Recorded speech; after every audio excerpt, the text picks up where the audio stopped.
টিকটকের মেয়েরা শীতে গোসল করে না, 1 মাস পর পর গোসল করে স্বীকার করে না।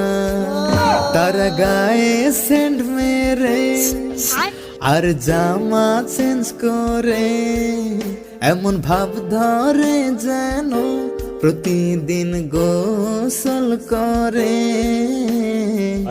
সত্যি বলতে মেয়েরা তো ভাই গোসল করে না, ছেলেরা তো ঠান্ডা পানির ভয় করে না।